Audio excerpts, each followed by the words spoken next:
హల్లెలూయా. సంఖ్యాకాండము 6వ అధ్యాయం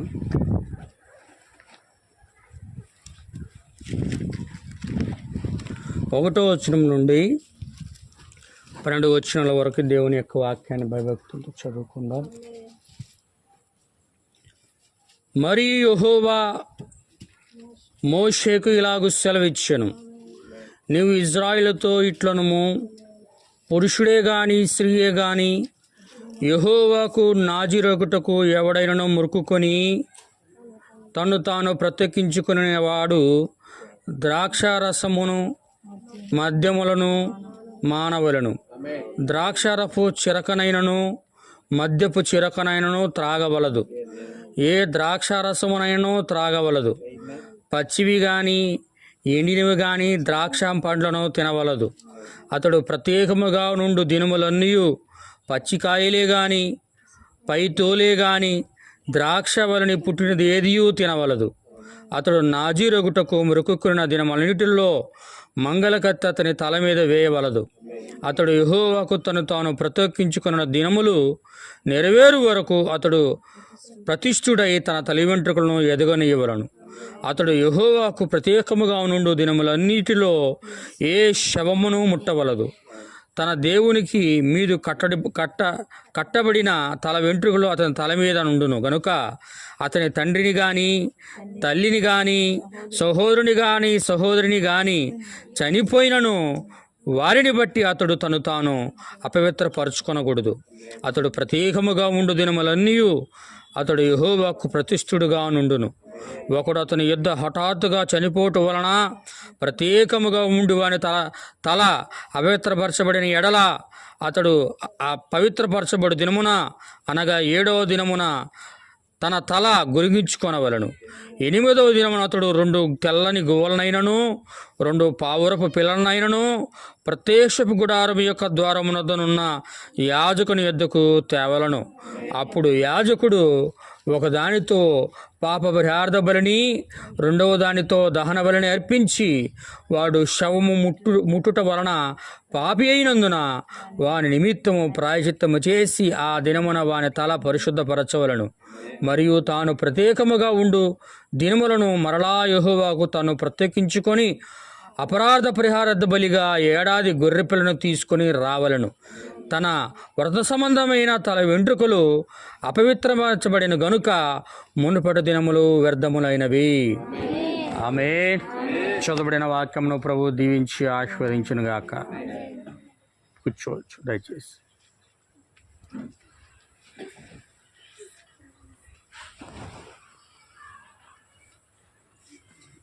హల్లెలూయా. దేవుని యొక్క పరిశుద్ధ నామానికి మహిమ కలుగునుగాక. అందరికీ చూడాలా, నా వైపు చూడాలి అందరూ కూడా. దేవుని నామానికి స్తోత్రం.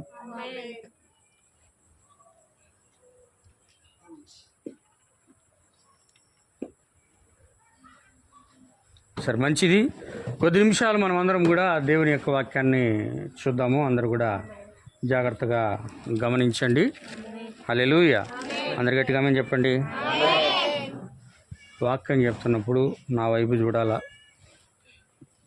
దారిలో ముడి చూడకూడదు. అర్థమైందా? దారిలో ముడి చూడకూడదు. వాక్యం వైపే మీ యొక్క దృష్టి అంతా కూడా ఉంచాలా. హల్లెలూయా. ఎందుకంటే లోకం వైపు ఒక మనసు, వాక్యం వైపు మనసు ఉంటే మీకు చెప్తున్న వాక్యం ఎక్కదు. హల్లెలూయా. కాబట్టి ఒక ప్రత్యేకమైన వర్తమానాన్ని చెప్తాను, కానీ కొంచెం ఇంట్రడక్షన్ ఇస్తాను. ప్రభు చిత్తం అయితే ఇంకొకసారి దాన్ని మనము కొద్ది దినాలు మనం వాటిని చూద్దాం. ఇక్కడ సంఖ్యాకాండము 6వ అధ్యాయంలో కానీ మీరు జాగ్రత్తగా గమనించినట్లయితే మొదటగా ఇక్కడ సంఘంగా కూడిన దేవుని యొక్క పరిశుద్ధులందరికీ కూడా ప్రభువైన యేసుక్రీస్తు నామములో నా యొక్క హృదయపూర్వక వందనాలు తెలియజేస్తున్నాను. ప్రభు వీళ్ళందరూ కూడా దీవించునుగాక. ఇక్కడ మీరు జాగ్రత్తగా దేవుని యొక్క వాక్యాన్ని గమనించినట్లయితే నేను చెప్తున్న వర్తమానం ఏంటంటే నాజీరులు. ఏమండి? ఏంటిది నాజీరు అంటే అర్థం ఏమిటి అంటే, మీరు కానీ 6వ అధ్యాయము 3వ లైన్లో మీరు కానీ చూసినట్లయితే నాజీరగుటకు అని ఇక్కడ రాబడి ఉంది. హల్లెలూయా. ఎవరికి నాజీరగుటకు అంటే దేవుడికి నాజీరగుటకు. హల్లెలూయా. నాజీరు అంటే అర్థం ఏంటంటే ప్రత్యేకముగా ఉండుట. ఎవరి కొరకు అంటే దేవుని కొరకు ప్రత్యేకముగా ఉండుట. అంటే పాత నిబంధన కాలములో నుండే దేవుడు తన కొరకు ప్రత్యేకంగా ఉండడానికి కొందరి ప్రజలను పాత నిబంధన గ్రంథములోను, కొందరి ప్రజలను కృపాకాలములోను, ఈ కాలంలోనూ కూడా దేవుడు ఏర్పరచుకుని ఉన్నాడు. హల్లెలూయా. అంటే దేవుడు నిన్న నేడు నిరంతరం ఏకరీతిగా ఉన్నవాడు. ఆయన ఎన్నడూ మారడు కాబట్టి ఆయన విధానాలు, ఆయన యొక్క ఆలోచనలు కాలమును బట్టి మారవు, కానీ అవి కొన్ని లేఖనాల యొక్క అర్థాలు వేరే రకంగా ఉంటాయి. హల్లెలూయా. మీరు కానీ గమనించినట్లయితే పాత నిబంధనలో కొన్ని మాటలు ఉంటాయి. ధర్మశాస్త్రం అంతయు కూడా ఒక ఛాయ ఉన్నది, అది రాబోతున్న క్రీస్తుకు ఒక నిజ స్వరూపమై ఉన్నది. హల్లెలూయా. పాత నిబంధన అంతా కూడా ఒక ఏమై ఉన్నది, ఒకటి ఒక ఛాయ అంటే ఒక నీడ. అవునా అండి? హల్లెలూయా. ఉదాహరణకి మనం జాగ్రత్తగా గమనించినట్లయితే ఇది ఒక వస్తువు. ఈ యొక్క వస్తువు నీడ మనకు కనిపించాలి అంటే దీనికి ఏం అవసరమైనదంటే వెలుగు అవసరమై ఉన్నది. అవునా కదా? ఈ వెలుగు ఈ వస్తువు మీద పడినప్పుడు దీని నీడ పక్కన కనబడుతుంది. హల్లెలూయా. దేవుని యొక్క నామానికి మహిమ కలుగును గాక. అంటే వెలుగు లేకుండా నీడ అనేది ఉండదు. వింటున్నారా? అట్లాగే పాత నిబంధన అంతా కూడా ఒక ఛాయ, ఒక నీడ, ఒక సాదృశ్యములో ఉన్నటువంటి ఒక పుస్తకమైనది. కానీ అది మొత్తము క్రొత్త నిబంధనకు సరికి వ్యతిరేకంగా ఉంటుంది. హల్లెలూయా. అందుకే అర్థమవుతుందా? వ్యతిరేకముగా ఉంటుంది. ఇప్పుడు ఉదాహరణకి పాత నిబంధనలో ఉన్నటువంటి ఆ గొర్రెలు, ఆ మేకలు, ఆ గువ్వలు, ఆ యొక్క పావురాలు, అవన్నీ కూడా దేనికి సాదృశ్యంగా ఉన్నాయి అంటే ఒక నిజమైనటువంటి రాబోతున్న క్రీస్తుకు సాదృశ్యంగా ఉన్నాయి. హల్లెలూయా. అంటే అవన్నీ భౌతికంగా ఆ విధంగా కనపడితే క్రొత్త నిబంధనకు వచ్చేసరికి ఆ గొర్రె ఎవరై ఉన్నారంటే బాప్తిస్మిచ్చి యోహాను చెప్పినట్లుగా ఇదిగో లోక పాపములో మోసుకుపోయే దేవుని గొర్రె పిల్ల అన్నాడు. అవును కదా? అంటే ఆడ నీడలో కనపడతా ఉన్నది, ఇక్కడ నిజ స్వరూపంలో అది కనపడతా ఉంది. అది ఎవరంటే క్రీస్తు అయి ఉన్నాడు. హల్లెలూయా. అట్లాగే బలులన్నీ కూడా పాప పరిహార బలులు ఉన్నాయి, దహన బలులు ఉన్నాయి, సమాధాన బలులు ఉన్నాయి, అపరాధ పరిహారార్థ బలులు ఉన్నాయి. ఇవన్నీ కూడా బలులు ఉన్నాయి. ఈ బలులన్నీ కూడా దేనికి క్రొత్త నిబంధనలో సాదృశ్యంగా ఉన్నాయి అంటే దేవునికి మనం చేసే ఆత్మ సంబంధమైన ప్రార్థన బలులకు సాదృశ్యంగా ఉన్నాయి. అవునా కదా? హల్లెలూయా. అలాగే పాత నిబంధనలో విశ్రాంతి దినము అనబడేది దేవుడు ఒకటి నియమించున్నాడు ఇశ్రాయేలు ప్రజలకి. హల్లెలూయా. అది క్రొత్త నిబంధనకు సరికి ఆ విశ్రాంతి దినము కాస్త మనము ఆత్మలో పొందుకునే పరిశుద్ధాత్మకు సాదృశ్యంగా ఉన్నది. హల్లెలూయా. అంతేకాకుండా దేవుని యొక్క రాజ్యము విశ్రాంతిని ఇవ్వబోయే దాని గురించి కూడా దేవుడు అక్కడ సాదృశ్యంగా దాన్ని ఉంచి ఉన్నాడు. అంటే ఇలాగ మనం తీసుకుంటే చాలా కార్యాలు మనకి పాత నిబంధన అంతా కూడా మనకు కనబడతా ఉంటాయి. అవును కదా? హల్లెలూయా. అట్లాగనే ఇక్కడ కూడా నాజీరు అనబడేది ఒకటి దేవుడు బైబిల్ గ్రంథంలో ఇచ్చాడు అంటే అది ఆత్మ సంబంధంగా వేరో రూపంలో క్రొత్త నిబంధనలో ఉన్నది. అందుకు అర్థమవుతుందా? హల్లెలూయా. దేవుని యొక్క నామానికి మహిమ కలుగును గాక. ఇప్పుడు పాత నిబంధనలో నాజీరు గురించి మనం కొద్ది నిమిషాలు చూద్దాం. తర్వాత నాజీరు అంటే దానికి దేవుని యొక్క వర్తమానికుడు, ప్రవక్త, దానికి ఏమి అర్థం ఇచ్చున్నాడో చూద్దాం. తర్వాత దాని గురించి కొన్ని నిమిషాలు చూసి ఇంట్రడక్షన్ మాత్రం ఇచ్చి దేవుని చిత్తం మీద ఇంకోసారి నేను చెప్పడానికి ప్రయత్నిస్తాను. చూడండి, సంఖ్యాకాండము 6వ అధ్యాయం. అక్కడ కొన్ని విధానాలు ఇచ్చున్నాడు ఆయన, కొన్ని కట్టడలు ఇచ్చున్నాడు నాజీరు ఉంటున్న వాళ్ళకి, ఆ యొక్క ధర్మశాస్త్రం కింద ఉన్న వాళ్ళకి. ఆయన ఏం మాట్లాడుతున్నాడు గమనించండి. చదవండి అయ్యా, 1వ వచనం నుంచి చదవండి. మరియు యెహోవా మోషేకు ఇలాగు సెలవిచ్చెను, నీవు ఇశ్రాయేలుతో ఇట్లనుము, పురుషుడే గాని స్త్రీయే గాని. ఎవరు నాజీరు? ఎవరు ఉండొచ్చు? పురుషుడే గాని. అందరూ చెప్పండి, ఎవరుంటారు నాజీరు? పురుషుడైనా ఉంటాడు, స్త్రీ అయినా ఉంటుంది. హల్లెలూయా. అంటే నాజీరు అనబడితే, నాజీరు అంటే అర్థం ఏంటి అంటే ప్రత్యేకముగా ఉండుట. నాజీరులో కూడా రకాలు ఉన్నాయి. అందరూ అంటున్నారా? రకాలు ఏంటంటే, ఒకటి, వారు ఇన్ని దినములు నేను నాజీరుగా ఉంటాను అని వ్రత దినములుగా కొన్ని దినములు పెట్టుకొనుట. అర్థమవుతుందా? ఇది మొదటిది. రెండవది వచ్చి దేవుడే అతన్ని ఉంచి అతడు పుట్టింది మొదలుకొని నిద్రించే వరకు దేవుడు పెడుతున్న ఇంకొక విధానం ఉన్నది. ఇక్కడ చూడు, మీరు దానికి అర్థం కావాలంటే ఒకటి చూడండి. ఇక్కడ 12వ వచనం చదవండి, 6వ అధ్యాయం 12వ వచనం. తాను ప్రత్యేకముగా ఉండు దినములను మరలా యెహోవాకు తన్ను ప్రత్యేకించుకొని అపరాధ పరిహార్థ బలిగా ఏడాది గొర్రెపిల్లను తీసుకొని రావలెను. తన వ్రత సంబంధమైన తల వెంట్రుకలు అపవిత్రపరచబడిన గనుక మునుపటి దినములు వ్యర్థములైనవి. హల్లెలూయా. అంటే మునుపటి దినములు వ్యర్థములైనవి అంటే ఎన్నో దినములు దేవుడు నియమించున్నాడు గ్రంథంలో. ఆ గ్రంథములో నియమించిన దినములు, ఇన్ని దినములను నియమించుకున్న ప్రకారము ఆ నాజీరు చేయబడిన వ్యక్తి నేను ఇన్ని దినాలు ఉండాలి అని పురుషుడు కానీ స్త్రీ కానీ వ్రతమును ఆమె ఒప్పుకున్న తరువాత, హల్లెలూయా, ఒప్పుకున్న దినములలో ఈ కార్యాలు ఏవి కూడా జరగకుండా చూసుకోవాలని ఇజ్రాయెల్ ప్రజలకు దేవుడు ఆజ్ఞాపిస్తున్నాడు.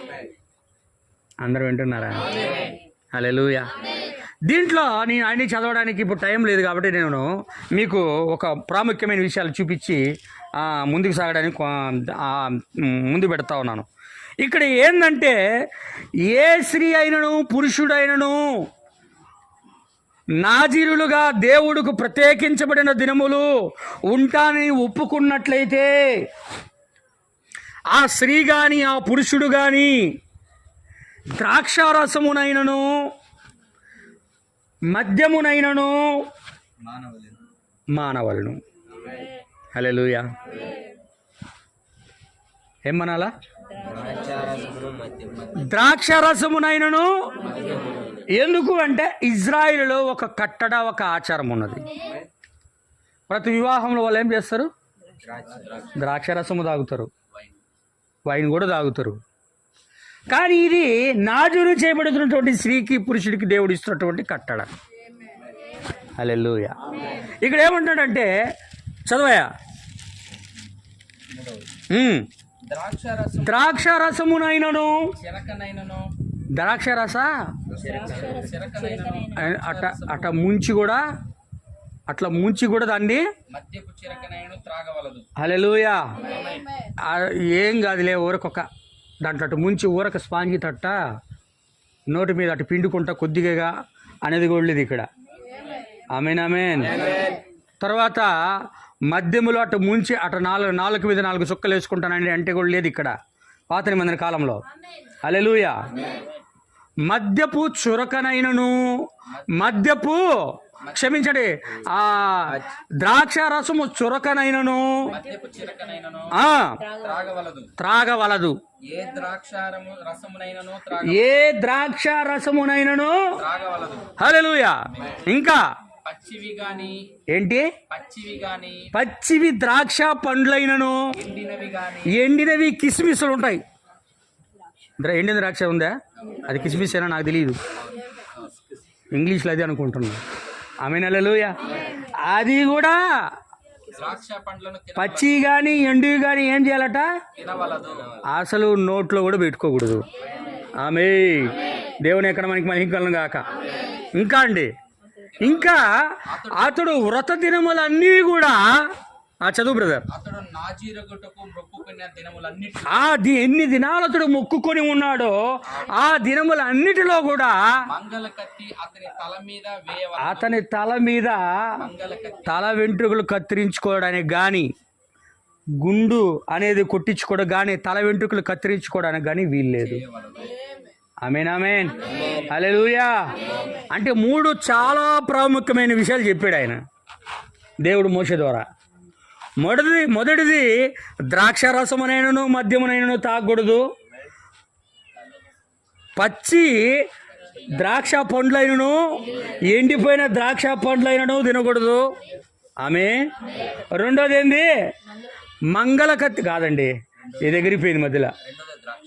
క్షమించండి. మొదటిది దేవుని యొక్క నామానికి మహిమ కలుగును గాక. మొదటి ద్రాక్ష రసమునైనను మద్యమునైనను తాగకూడదు. హల్లెలూయా. రెండోది పచ్చివి గాని ఎండువి గాని ద్రాక్ష పండ్లను తినవలదు. అతడు ప్రత్యేకముగా ఉండు దినములన్నీ పచ్చికాయలే గాని పై తోలు గాని తినకూడదు. అది మొదటి దాంట్లోనికి వస్తుంది. వింటున్నారా? ద్రాక్ష పండ్లైనా, ఎండినైనా, పచ్చినైనా, మద్యమైనా, లేకపోతే దాని రసమైనా, హల్లెలూయా, ఇది మొదటి దాంట్లోకి వస్తుంది. ద్రాక్ష మద్యము అనబడేది పండ్లైనా సరే, పుల్లనిది ఏదైనా సరే తినకూడదు. రెండోది ఏందయ్యా అంటే తల మీద వెంట్రుకలు కత్తిరించుకోకూడదు. రెండోది తల వెంట్రుకలు క్షౌరం చేయించుకోకూడదు. హల్లెలూయా. మూడోది ఏంటంటే వారి ఇంట్లో తండ్రి అయినను, తల్లి అయినను, సహోదరుడైనను, సహోదరుని అయినను ఎవరు చనిపోయినను ఆ యొక్క శవము యొక్క దేహమును తాకి అపవిత్రపరచుకోకూడదు. ఆమేన్. ఇవన్నీ కూడా ఎవరు చేయాలంటే ప్రత్యేకించబడిన వ్యక్తి చేయకూడదు. నాజీరు చేయబడిన వ్యక్తి చేయకూడదు. ఇంకెవరిని చేసుకోవచ్చు. వింటున్నారా? హల్లెలూయా. అందరి గట్టిగా చెప్పండి హల్లెలూయా. ఎవరైనా చేయొచ్చు ధర్మశాస్త్ర ప్రకారంగా, కానీ నాజీరు చేయబడిన వ్యక్తి మాత్రం ఈ 3 విషయాలు చేయకూడదు. ఎప్పుడు చేయకూడదు అంటే తన కొరకు నియమించుకున్న ప్రత్యేకించబడిన దినములలో, వాటిని వ్రత దినములలో చేయకూడదు. హల్లెలూయా. ఇప్పుడు ఈ పట్టుకొని అనేక మంది క్రైస్తవుల్లో కూడా తల వెంట్రుకలు పెంచుకుంటారు. అవసరమైతే ఏంది మేరీ మాతకు పోతారు, నాగూర్ కోయిల్ పోతారు, గుండు కొట్టించుకుంటారు, విజయవాడ పోతారు, గుణదల్లో బాగా గుండు కొట్టించుకొని వస్తారు. అందరూ వింటున్నారా? హల్లెలూయా. దేవుని యొక్క నామానికి మహిమ కలుగును గాక. ఇది ధర్మశాస్త్రం. మనకు మోషే ఇచ్చిన ధర్మశాస్త్రం కింద మనము ఈరోజు లేము. దేవుని యొక్క నామానికి మహిమ. ఇప్పుడు దేవుడు ఈ 3 చేయకూడదు అన్నాడంటే క్రొత్త నిబంధనలు చెయ్యొచ్చు అంటున్నాడు. అందరు వింటున్నారా? మొదటిది ఏంటి? మద్యమునైనా ద్రాక్ష రసమునైనా తాగకూడదు అన్నాడు. హల్లెలూయా. ప్రభురాత్రి భోజనం ఇచ్చేటప్పుడు ప్రభువైన యేసుక్రీస్తు వారు మనకేమిస్తున్నారు? ద్రాక్ష రసమా, వైనా? దేవుని యొక్క నామానికి మహిమ కలుగును గాక. ఆయన అప్పగించబడిన రాత్రి ఒక రొట్టెను ఎత్తుకొని కృతజ్ఞతాస్తుతులు చెల్లించి ఇచ్చాడు. ఆయన ఒక పాత్ర ఎత్తుకొని, ఆడ ఇంగ్లీష్ బైబిల్ వచ్చేది వైన్ ఉంటుంది. హల్లెలూయా. దాన్ని తీసుకొని ఇది మీ కొరకై నేను చించిన కొత్త నిబంధన రక్తం అని చెప్పాడు. ఆమె ఇంకొక చోట ఇంకొక వ్యక్తి ఎఫెఫ్రోదోతు నీ యొక్క కడుపు జబ్బు నిమిత్తం కొద్దిగా ద్రాక్ష రసమును పుచ్చుకో అంటాడు. అవునా కదా? హల్లెలూయా. అక్కడ చేయకూడదంటే ఇక్కడ చేయమని దేవుడు పౌలు గారి దగ్గర ఆజ్ఞ ఇస్తున్నాడు. హల్లెలూయా. రెండోది ఏంటంటే తల వెంట్రుకలు అక్కడ కత్తిరించుకోకూడదు. ఇక్కడ తల వెంట్రుకలు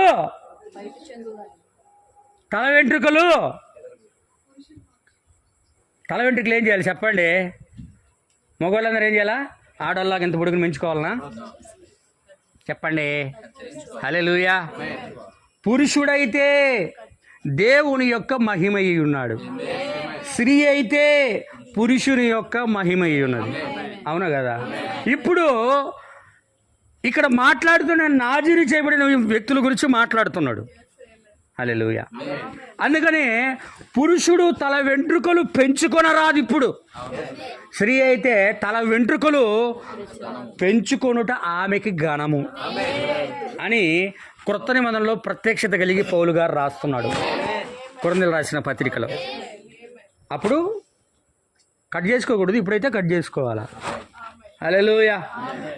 అప్పుడైతే శవమును ముట్టకూడదు, ఇప్పుడు నువ్వు నాజీరులో ఉన్న కూడా ముట్టుకోవచ్చు. ఇది ఆత్మ సంబంధమైన నాజీరు. ఆమేన్. దేవుని యొక్క నామానికి మహిమ కలుగును గాక. హల్లెలూయా. నేను మీకు ఒక కోడ్ చూపిస్తాను, ప్రవక్త చెప్పిన దాన్ని.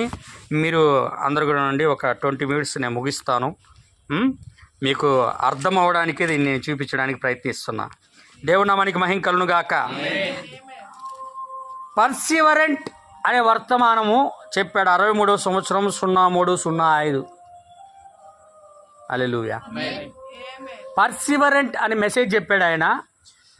ఆ మెసేజ్లో నేను వచ్చి టేబుల్లో చదువుతా ఉన్నా. ది టేబుల్ అనే దాంట్లో చదువుతా ఉన్నాను. ఆయన 53వ పేరలో అంటున్నాడు, నాజీరు అంటే అర్థం. నాజీరు అంటే అర్థం కావాలి కదా. దేవుని యొక్క వర్తమానికుడు చెప్పింది కూడా బైబిల్లో ప్రత్యేకించబడిన వాడని మనం చదివినాం. హల్లెలూయా. దానికి అర్థం కూడా మనము దేవుడు తన వర్తమానికుడి ద్వారా ఏం చెప్పాడు అది కూడా మనం చూడాలా. హల్లెలూయా. ఏమంటున్నాడు అంటే, ఏ నజరైట్ మీన్స్, నాజీరు అంటే అర్థము సపరేటెడ్ టు ది వరల్డ్ కాదు, వర్డ్ అంటే వాక్యము కొరకు ప్రత్యేకించుకొనుట. దేని కొరకు సార్? నా సంఘం కొరకు నేను ప్రత్యేకించుకొనుట కాదు, నా యొక్క సంఘం యొక్క సిద్ధాంతం కొరకు నేను ప్రత్యేకించుకొనుట కాదు, లేకపోతే మా పాస్టర్ గారు చెప్పాడని నేను ప్రత్యేకించుకొనుట కాదు. హల్లెలూయా. మా సంఘం యొక్క సిద్ధాంతం ఇది కాబట్టి నేను ప్రత్యేకించుకోవడం కాదు. ఈరోజు 40 దినములు ప్రత్యేకించుకొని ఆ 40 రోజులు ఉంటారు. ఎవరు? ముస్లిం సహోదరులు, హిందూ సహోదరులు ఉన్నట్టుగా క్రైస్తవుల్లో కూడా 40 రోజులు నియమించుకొని అట్లా ఉంటారు. కానీ దేవుడు ఏమంటున్నాడంటే, వాక్య విషయం మాత్రమే నువ్వు ప్రత్యేకించుకోవాలి. అంటే దేవుని కొరకు మాత్రమే నువ్వు ప్రత్యేకంగా ఉండాల. హల్లెలూయా. అంతేనంటారా? దేవుని వాక్యమే చెప్తే అదే సత్యం, అదే ఫైనల్ డెస్టినేషన్. హల్లెలూయా. కాబట్టి a Nazarite means separated to the world.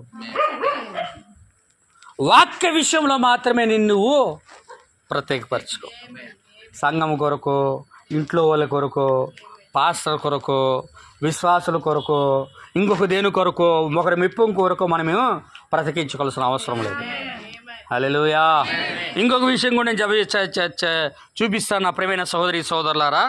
అదేంటంటే, ఒక వర్తమానం చెప్పాడు దేవుని యొక్క వర్తమానం. ఆ వర్తమానము 64 సంవత్సరం 01/2/1 ఆ యొక్క మెసేజ్ పేరేంటంటే, అవిశ్వాసములో నుండి పూర్తిగా వేరొగుటకు దేవుని యొక్క వాక్యం పిలుచుచున్నది. దేంట్లో నుంచి వేరొగుటకు? అవిశ్వాసములో నుండి పూర్తిగా వేరొగుటకు దేవుని యొక్క వాక్యము పిలుచుచున్నది అనే వర్తమానంలో 10వ పేరాలో అంటున్నాడు. నాజీరులు అంటే అర్థం ఏందో అక్కడ చెప్తున్నాడు. చదువుతాను, జాగ్రత్తగా గమనించండి. దేవుని యొక్క నామానికి మహిమ కలుగును గాక. చూడండి, ఆయన ఇక్కడ సంఖ్యాకాండంలో మాట్లాడాడు కదా మోషే గారితో దేవుడు. అదే మాటల్ని దేవుని యొక్క వర్తమానికి తీసుకొని మాట్లాడుతున్నాడు.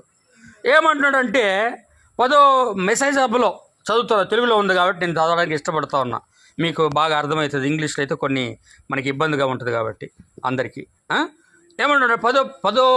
10వ పేరాలో అంటున్నాడు, ఇప్పుడు సంఖ్యాకాండము 6వ అధ్యాయంలో ఒక నాజీరు పిలుచుటను మనం కనుగొందాము. ఎక్కడ చూసాం మనం దాన్ని? సంఖ్యాకాండంలో 6వ అధ్యాయంలో చూసాం. హల్లెలూయా. నాజీరు అనే పిలుపును మనము కనుగొందాము. నాజీరు అంటే ఏంటంటే ఒక పిలుపు. నాజీరు అంటే ఏంటండి?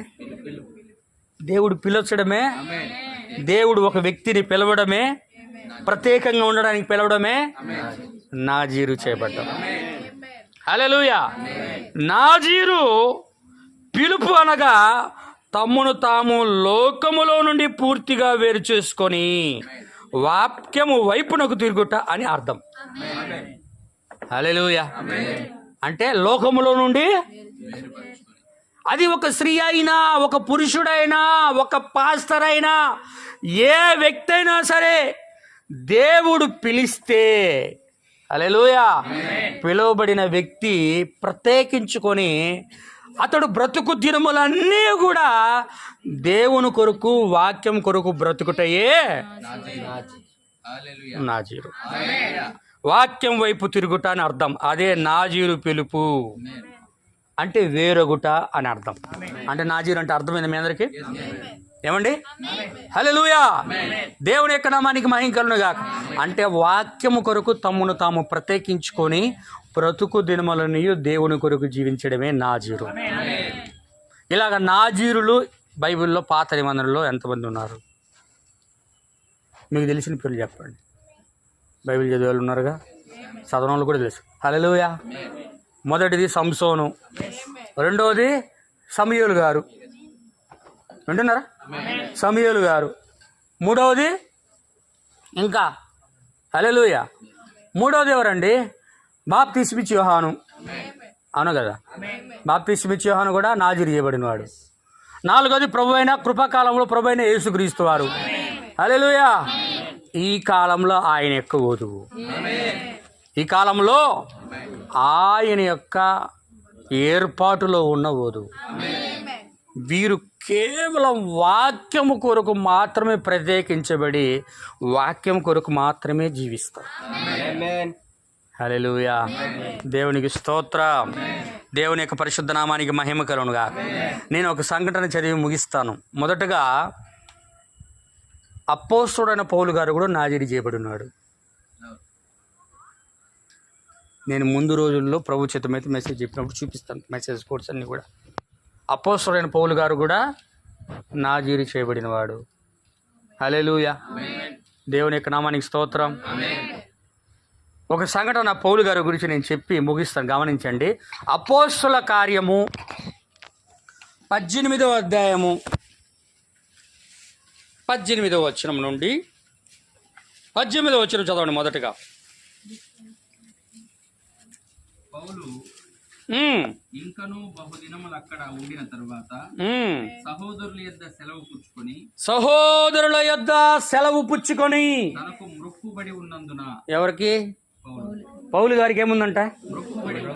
తనకు మ్రొక్కుబడి ఉన్నందున కెంక్రేయ అనే ఒక పట్టణములో తల వెంట్రుకలు కత్తిరించుకున్నట్టుకు ఓడ ఎక్కి సిరియాకు బయలుదేరింది. హల్లెలూయా. ఈ ఏం మొక్కుబడి? తల వెంట్రుకలు కత్తిరించుకునే మొక్కుబడి. ఏం మొక్కుబడి ఇది? కొత్త మంది కాలంలో మరి. హల్లెలూయా. అందరూ వింటున్నారా?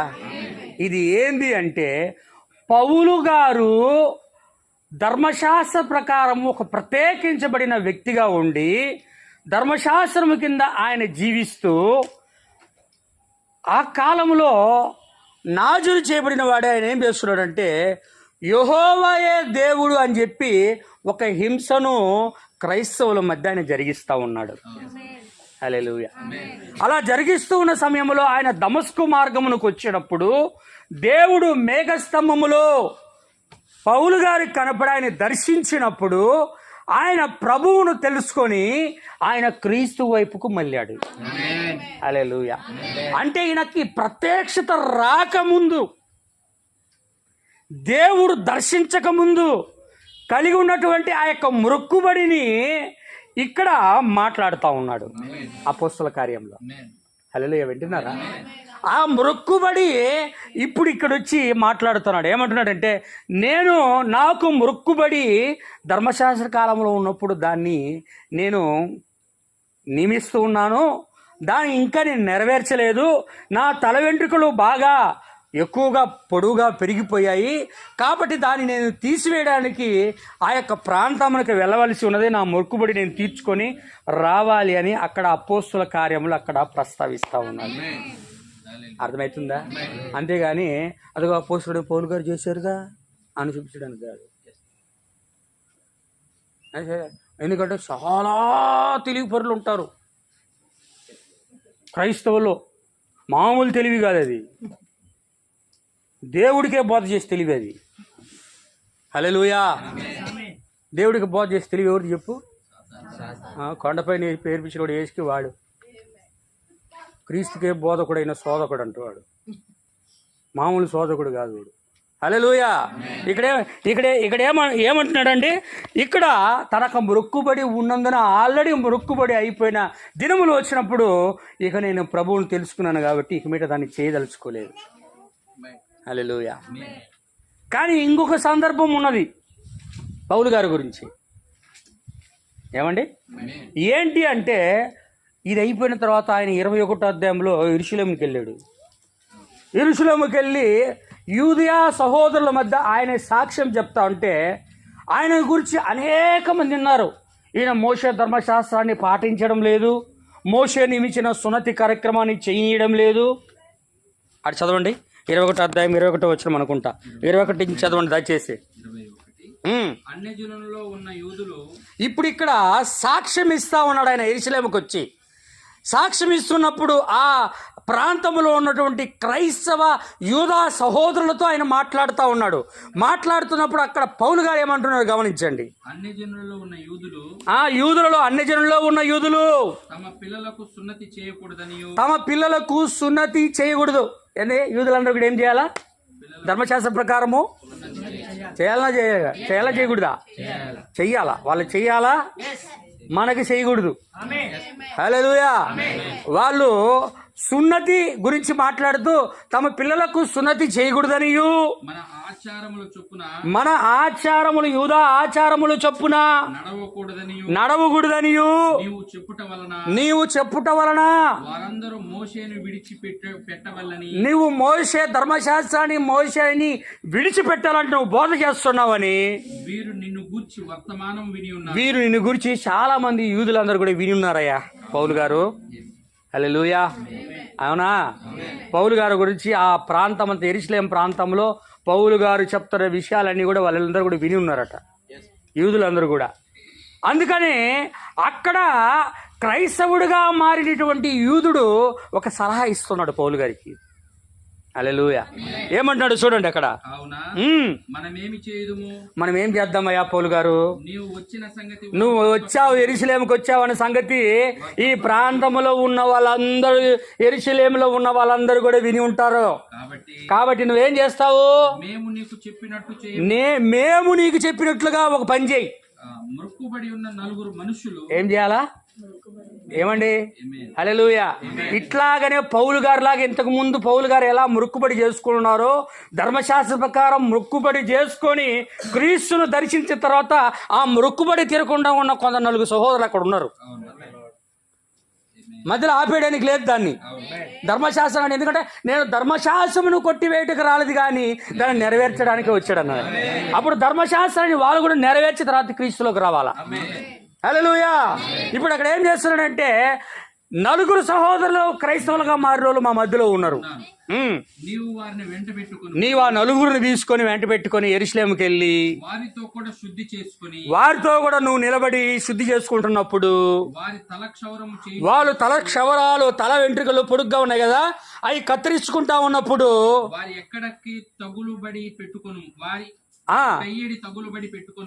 ఏం చేస్తారు? ధర్మశాస్త్రంలో నాజీరు చేయబడిన వ్యక్తి తల వెంట్రుకలు కత్తిరించినప్పుడు ఏం చేయాలా? యాజకునికి కానుక సమర్పించాలి. ఇందాక చదివాం కదనే 6వ అధ్యాయము. హల్లెలూయా. అందరు ఇక్కడే ఉన్నారా? ధర్మశాస్త్రంలో నాజీరు చేయబడిన వ్యక్తి నాజీరు దినం అయిపోయిన తర్వాత తల వెంట్రుకలు కత్తిరించుకునేటప్పుడు యాజకునికి ఏం చేయాలంటే కానుక సమర్పించుకోవాలి. ఇప్పుడు ఇక్కడ కూడా యాజక ధర్మ ప్రకారం ఏం చేయాలి? 4 వ్యక్తులను తీసుకొని పోయి నువ్వు ఆ యొక్క ప్రాంతంలో వాళ్ళ నలుగురికి నువ్వు తల క్షవరం చేయిస్తూ ఉండి వాళ్ళ గడ్డము తల క్షవరం చేపిస్తూ ఉన్నప్పుడు హల్లెలూయా, అప్పుడు అక్కడున్న యూదులందరూ కూడా నిన్ను ఆ నలుగురిని చూస్తారు. ఎందుకంటే ఆ యూదుల మధ్య ఒక శత్రు సంబంధమైన గొడవలు కలహములు రాకుండా పౌలు గారు తప్పించుకోవడానికి ఒక దేవుని వాక్య సంబంధమైన ఒక ఆలోచన అక్కడ చెప్తా ఉన్నాడు. హల్లెలూయా. పౌలు గారు తప్పించబడ్డానికి వాళ్ళ యొద్ద నుండి హల్లెలూయా అని చెప్పినప్పుడు ఆ నలుగురు తీసుకుని పోయాడు. వాళ్ళందరికీ ఆయన తల వెంట్రుకలు కత్తిరించాడు, నాజీరు నుంచి విడుదల పొందించాడు. ఆ నలుగురితో కూడా ఆయన పోయే కానుక వాళ్ళ నలుగురు ద్వారా ఇస్తున్నప్పుడు అక్కడ ఉన్న యూదులందరూ కూడా పౌలు గారు కూడా మన ఆచారం చెప్పునే ఏం చేస్తారు, ఏమనుకుంటారు, పౌలు గారు కూడా మన ఆచారం చెప్పునే మోషే ధర్మశాస్త్రాన్ని మేరడం లేదు. పౌలు గారు మన ఆచారం చెప్పునే ఆయన కూడా ఏం చేస్తాడంటే వచ్చి తలక్షవరం చేయించుకోవడానికి వాళ్ళతో కూడా ఉన్నాడు. హల్లెలూయా. తలక్షవరం చేయించుకునే వాళ్ళతో ఉండడమే కాదు కానివ్వండి, ఇంకా యాజకుడికి కానుకలు అర్పించే దగ్గర కూడా ఉన్నాడు. సున్నతి చేయించుకోకూడదని చెప్పిన మాటలన్నీ కూడా ఉట్టి అబద్ధమే. కొన్ని కార్యాలు యూదుల్లో పౌలు గారి గురించి చెప్పబడినాయి, ఆ కార్యాలను కూడా ఉట్టి అబద్ధమే అని వాళ్ళు అనుకుంటారనే ఉద్దేశం కొరకు ఇక్కడ పౌలు గారిని ఆ నలుగురిని తీసుకొని వెళ్ళడం జరిగింది. చదువు 24 దాకా చదువు. వారిని వెంటబెట్టుకొని పోయి వారితో కూడా శుద్ధి చేసుకొని వారు తలక్షవరము చేయించుకొనుటకు వారి కియ్యడి తగులబడి పెట్టుకొను. హల్లెలూయా. అప్పుడు నిన్ను గూర్చి తాము వినిన వర్తమానము నిజము కాదని నీవును ధర్మశాస్త్రము గైకొని యథావిధిగా నడుచుకొనుచున్నావని తెలుసుకుంటారు. నీకు శత్రు ద్వారా వచ్చి కీడు కూడా రాదు అని ఒక ఉపాయంతో చేసిన కార్యం అది. హల్లెలూయా. ఎందుకంటే ఆల్రెడీ పౌలు గారిని వాళ్ళందరూ కూడా రాళ్లతో కొట్టాలని ఎదురు చూస్తూ ఉన్నారు. దేవునికి స్తోత్రం. హల్లెలూయా. కానీ క్రొత్త నిబంధనలో నాజీరు అనబడేది అది కాదు. ఒక మాట కోడ్ చెప్పి నేను ముగిస్తాను, అందరూ కూడా ఒక 5 minutes వెయిట్ చేయండి. చూడండి ఆ యొక్క వర్తమానం ఇప్పుడు చదివాం కదా, అదే వర్తమానంలో ప్రవక్త అంటున్నాడు, మీరు జాగ్రత్తగా గమనించినట్లయితే, అవిశ్వాసం నుండి పూర్తి ఏర్పాటుకు దేవుని యొక్క వాక్యము పిలుచుచున్నదన్న వర్తమానంలో 12వ పేరాలో అంటున్నాడు ఆయన. దాన్ని చదువుతాను, చాలా జాగ్రత్తగా గమనించే. ఈరోజు క్రైస్తవులు ఏ విధంగా నాజీరు ఉండాలి? తల వెంట్రుకలు పెంచుకోవాలా? ద్రాక్షరసం తాగకూడదా? మద్యము తాగకూడదా? లేకపోతే శవాల్ని కూడా ఉన్నారు, అయ్యో మీకు తెలియదు, చాలామంది అట్లాగనే ఉన్నారు, నేను ప్రత్యేకంగా ఉన్నా, శవం ముట్టకూడదు అని ఇంట్లో కూడా రాని పిచ్చోళ్ళు ఉన్నారు ఈరోజు క్రైస్తవులు చాలామంది. కానీ వాళ్ళు ధర్మశాస్త్రం కిందే ఉన్నారు, సంగతి వాళ్ళకి తెలియదు. వాళ్ళు వాక్యాన్ని ఆ విధంగా అర్థం చేసుకున్న వాళ్ళుగా ఉన్నారు. చూడండి పౌలు గారు దేవుని యొక్క వర్తమానం కూడా ప్రవక్త చెప్పిందని నేను చూపిస్తాను, గమనించండి. 12వ పేరాలో ఇందాక చదివిన మెసేజ్లో వర్తమానంలోనే 12వ పేరాలో ఉన్నాడు. నాజీరులు అంటే క్రైస్తవులు ఈరోజు నాజీరు చేయబడ్డం ఏంటంటే ఇక్కడ అంటున్నాడు, దేవుని ఆత్మ మూలముగా పుట్టిన ప్రతి స్త్రీ మరియు ప్రతి పురుషుడు, ప్రతి బాలుడు మరియు ప్రతి బాలిక ఈ రాత్రి ప్రభువునకు నాజీరు చేయబడిన వారే. నాజీరు చేయబడ్డం అంటే ఈరోజు మనం చెప్పండి. ఇప్పుడు చదివాను నేను, ఏంటంట? ప్రతి పురుషుడు, ప్రతి స్త్రీ, ప్రతి బాలుడు, ప్రతి బాలిక ఎవరైతే దేవుని ఆత్మ ద్వారా క్రొత్త జన్మ పొందుకుంటున్నారో వారే నాజీరు చేయబడిన వారు. దానికి వేరే అర్థం ఏమి లేదు. ఇక నువ్వు క్రొత్త జన్మ పొందుకోవడమే నాజీరు చేయబడ్డావు అంటే నువ్వు అప్పటి నుంచి క్రొత్త జన్మ పొందుకున్నప్పటి నుంచి దేవుని కొరకై నీ జీవించడానికి నిర్ణయించుకునే దినం నుండి వాక్యము కొరకు మాత్రమే ఈ లోకములో చీకటికి వేరే ఉండి వెలుగులో మాత్రమే నువ్వు జీవించాలి. అందుకే మీరు చీకటిలో నుండి ఆశ్చర్యకరమైన వెలుగులోనికి పిలిచిన వాడు అని పేతురు రాసిన పత్రికలో. ఈరోజు మనమందరం వెలుగు సంబంధములుగా ఉన్నామని పౌలు గారు కూడా అంటారు. హల్లెలూయా. అదే నాజీరు అయినది చెప్పబడిన వర్తమానం ప్రభు దీవించి ఆశీర్వదించిన గాక. God bless you. షాలోమ్. ప్రభు వీళ్ళందరూ కూడా దీవించిన కాక ప్రార్థన చేసుకుందాం.